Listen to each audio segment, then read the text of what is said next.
ஹல்லேலூயா. கர்த்தருக்குள் பிரியமான தேவனுடைய பிள்ளைகளே, ಕರ್ತನಿಗೆ ಮೆಚ್ಚಿಗೆದ ಪ್ರೀತಿಯ ಜನರೇ, வானமும் பூமி ஒழிந்தால் அவருடைய வார்த்தை ஒழிந்து போகும். ಆಕಾಶ ಭೂಮಿ ಅಳಿದು ಹೋದ್ರೂ ಅಳಿದು ಹೋಗ್ಬೋದು, ಆತನ ಮಾತುಗಳು ಎಂದಿಗೂ ಅಳಿದು ಹೋಗೋದಿಲ್ಲ.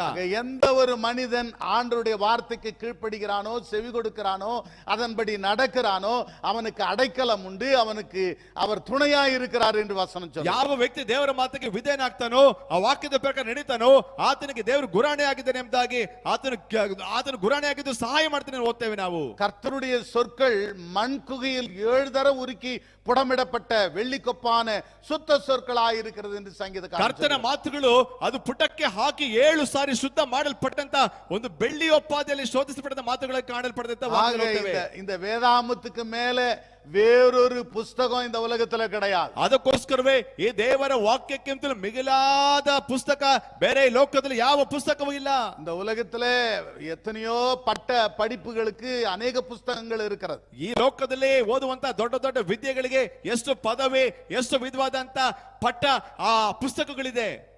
ஒரு டாக்டர் இருக்கட்டும், லாயர் இருக்கட்டும், இன்ஜினியர் இருக்கட்டும், இல்ல பெரிய பெரிய விஞ்ஞானிகள் யாரா இருந்தாலும், எவ்வளவு பெரிய புத்தகங்களை படித்து அவர்கள் தேறினவளா இருந்தாலும் கூட இந்த வேதத்தை வாசிக்கிற மனிதனுக்கு அவர்களை ஒப்பிடவே முடியாது.